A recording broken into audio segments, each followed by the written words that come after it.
Hi, my name is Christophe Bonnet. I'm a senior software engineer at DataStax. I'm also an Apache Pulsar committer, and I have more than 10 years of experience in generative AI. No, I'm kidding. Generative AI is very recent, and nobody has 10 years experience on this. So what we see is that there's a big rise of the generative AI. So ChatGPT was launched less than a year ago in November, and we've seen that it's been the fastest growing application. So the path to 1 million users. So OpenAI, the company that launched ChatGPT, is currently evaluated at 29 billion, and they are aiming to be evaluated at 86 billion. And the market is predicted to be $1.3 trillion by 2032. So why all this buzz around generative AI? It's because it's starting to change the industry landscape. Why? Because it's lowering the barrier to AI. So if we look at traditional machine learning, how does it work? It's generally always the same phases. You take training data, you do some machine learning engineering on this, so this is a training phase, and you get a model. Then you have the inference phase, where you will apply the model to your live data and get a result. The characteristics of this is that the training phase costs a lot of money because first you need to get a lot of training data. So we are in the world of big data, gathering, processing, and storing a lot of data. Then to do the machine learning engineering, you need to have highly qualified ML engineers that are generally very well paid. So it costs a lot to get these engineers. And also it's a long process. It's several weeks to several months to get an efficient model. And also these models, each time you want to do a new use case, you need to create a new model to get new data, etc.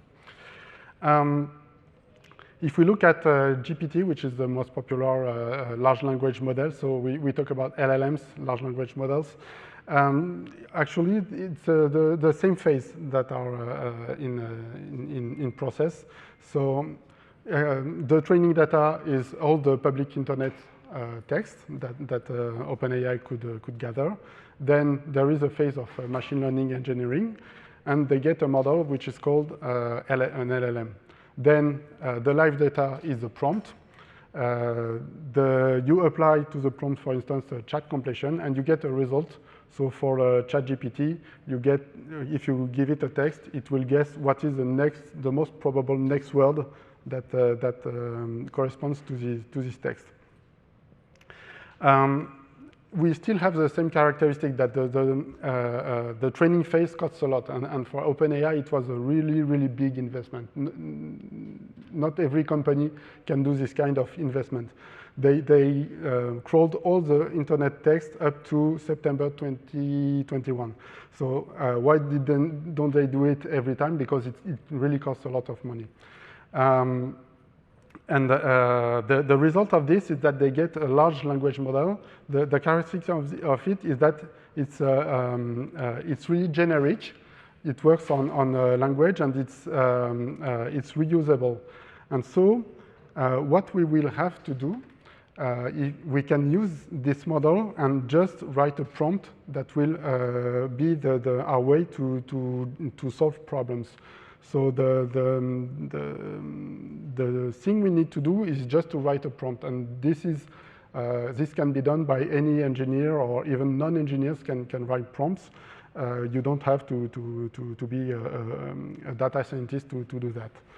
The characteristic of this prompt is that you need to have a good description of your problem. The more you have quality in your description, the more accurate your result will be. We have to see that the LLM itself is static. So if you have live data that you want to include, you need to include it into the prompt. And an important characteristic is that the size of the prompt is limited. So if we look into more details, in a prompt, you have a problem to solve. For instance, should I propose a reduction coupon to a user? You have dynamic data. For instance, the user payment history, the in-term price, the in-term stock, etc. And so this is where event-driven architecture are already a good match for this, because you need to aggregate data from multiple different sources and bring it to the prompt. And eventually, you have your domain-specific data. So, for instance, what are the rules to propose a reduction? So, so this is the data that needs to be used to solve the problem, but that was not part of the LLM training. So, for instance, because it's new data that arrived after September 2021, or because it's private data, so OpenAI didn't have access to this data.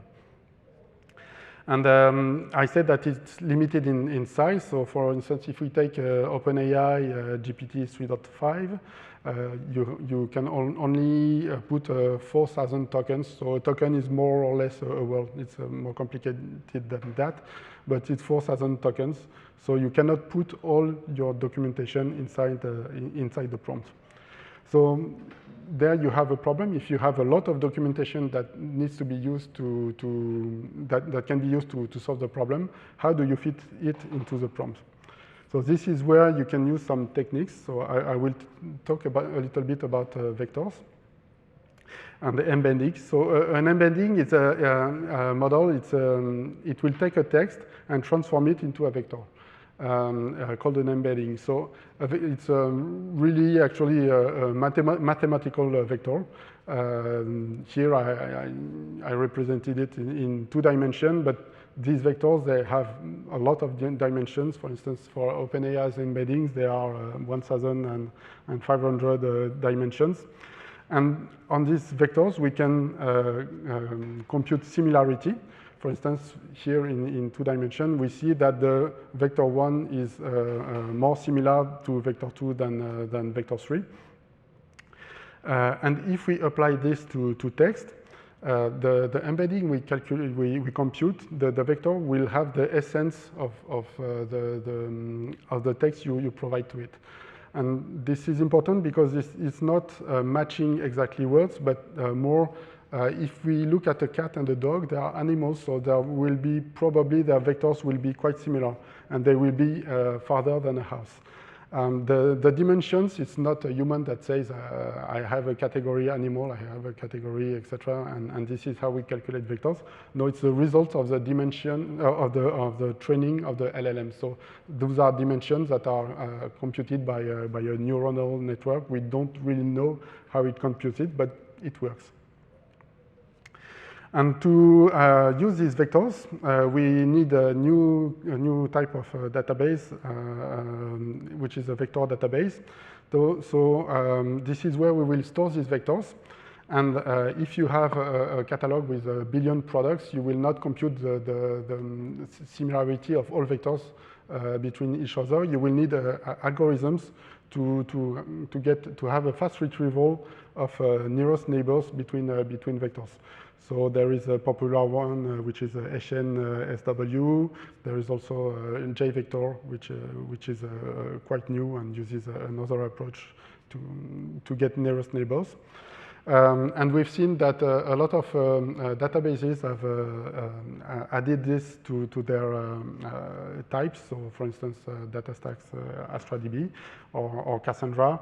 And there's a new category of specialized databases that only do vector stores and not other type of data, such as Pinecone or Milvius.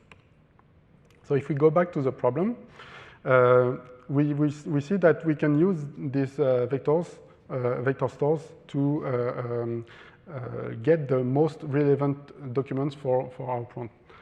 So there is a pattern which is called a Retrieval Augmented generation. And in this pattern, you have your domain-specific data. You will chunk it and compute embeddings using an embedding service, so for instance, the one from OpenAI. Then you store those embeddings into a vector database, for instance, Cassandra. And when you have a question, you compute the embedding of the question. You ask to your vector database, what are the most similar documents from my question? So they will probably be relevant to answer the question. You add those documents to the prompt, and then you can call the LLM to get a response to your prompt. We see that to create these processes, we need some features. So first, we need to be able to work on unstructured data. So extracting text from a variety of documents, PDF, MS Docs, etc., to filter, tag, and to split into the text into chunks. We also need to be able to work on structured data if we want to exchange data between different systems. And we also want to perform the AI operations, computing the embeddings, storing them, doing the vector search, calling the chat completion service. And also, we want to connect with a lot of data sources and be able to push the data to a lot of external systems. So it can be a streaming system such as Pulsar or Kafka. You want to be able to crawl a website, to act with a database, call a microservice, store in S3, or get documents from S3. And so for this, here comes Lstream. So Lstream, what is Lstream? It's a framework and runtime we developed that gathers all those technologies together. So it uses the most popular AI services such as OpenAI, Hugging Face, Amazon Bedrock. You can plug vector stores such as Pinecone, Cassandra, Milvius, OpenSearch. Underneath a very central component is the messaging layer. So you can have Pulsar or Kafka. It embeds some libraries, so Tika, Apache Tika, LangChain, and Llama Index, which are Python libraries, because you can write your custom Python code into Lstream. And also a bunch of connectors. So for for a lot of technologies, so you can even use Kafka Connect connectors or Apache Camel connectors. Lstream is meant to run on Kubernetes. So it's a runtime. So there's an operator which will spawn agents that will perform the tasks. So it's a bit like Pulsar Functions, but done a little differently. It embeds a WebSocket gateway, so you can use the WebSocket to interact with Pulsar without using the Pulsar protocol. And it connects to the AI services, VectorDB, and traditional databases. And so since it's Kubernetes, we have support for the major clouds, AWS, GCP, and Azure. One difference with the Pulsar functions in Lstream is that you can compose the agents. So if you can have a source, multiple processors, and a sink, and they will be merged, if possible, into only one pod. So this is useful because you don't consume topics. You don't have to go through intermediate topics to build a chain. You can go to intermediate topics, but it's not mandatory. And these agents, I said there are a bunch of built-in agents, source processors and things, but you can also write your code in Python. To create an application, most of it is declarative and low code if you don't write Python code. If you use only the built-in bricks, everything will be declarative.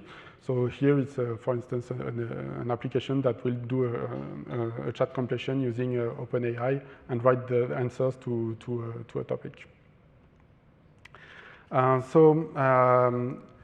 This is an example application. So it's a RAG chatbot. So the idea is that we have two pipelines, one which will crawl a website. It will get all the pages from a website, chunk them, and store the embeddings into the vector database. And then we get a question from Pulsar. We ask to the vector database which are the most relevant answers that we can add to our prompt, and then we do the prompt to OpenAI chat completions and get the results. And we have the gateway to use to be able to communicate with the topic. So it was a little. So I'm doing a more. Okay, I don't know if you can read well. Oh. Maybe like this. Okay. So we have a website. We will crawl it. We extract the text. We normalize. We detect the language. We split into chunks. We convert to structured data. We store. We compute the embedding. The embedding goes to a topic. Then we get the result of the topic back to our pipeline and write into the vector DB. And then for the chatbot part, we will get the question on the questions topic, compute the embedding, do the query lookup, the lookup in the nearest neighbor from the database, vector database.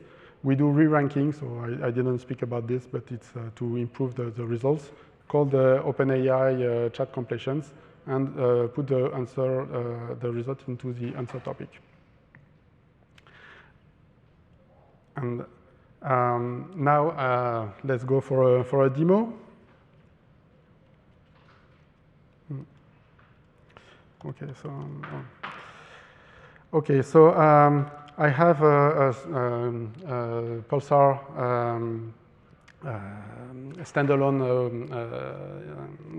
standalone instance that is started, and I will use. I just configure where is my Pulsar instance. So I say that where is the admin and service URLs, and then. So I use, there is a CLI. So I said that Lstream in production will run in Docker, in Kubernetes, but for development, we've done a simpler interface that uses Docker. So it starts quickly. You don't have to install a Kubernetes cluster, etc. So I will provide it the link to my application. So my application is here, example applications, Docker chatbot. I have the declarations for my pipelines, here for the chatbot, here for the crawler. Okay, so computing embeddings, etc. I pass it the instance to Pulsar, the secrets. So this is to where I put my OpenAI key, etc. And then I can run it, and it will, everything will start in Docker. Okay, so it will take a little time to start and to crawl the website. So I can take a question if someone has a question.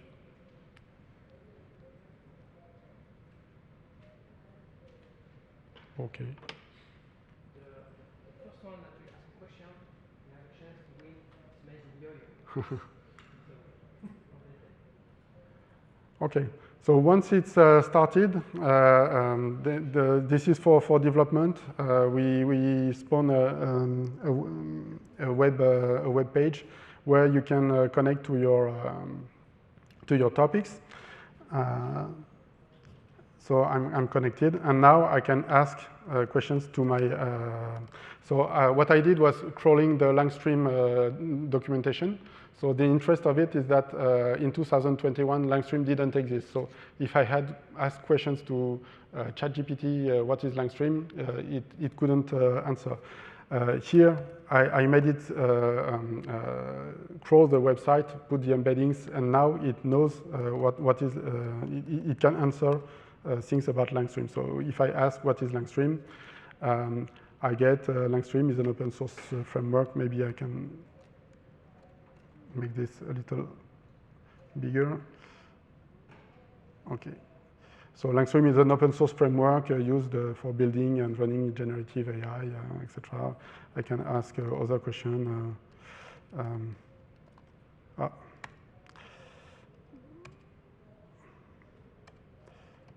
How to create a chatbot. Okay, so I say how to create a chatbot. It knows that it's in my prompt. I said answer using the Lstream documentation. Here is the documentation. So it knows that it must answer with Lstream information. So it says how I can create a Lstream chatbot.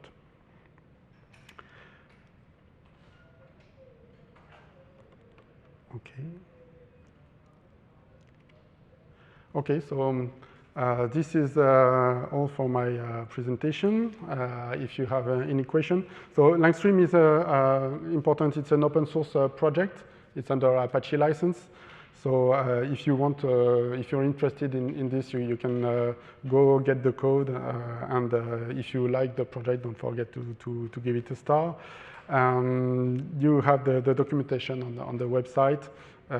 You can use Astra to have a vector store with Cassandra, to have Pulsar with Astra streaming. This is, if you want this is my handle on Twitter, X, if you want. If you scan the QR code, you get the repository for Lstream. Okay, so thank you, everyone.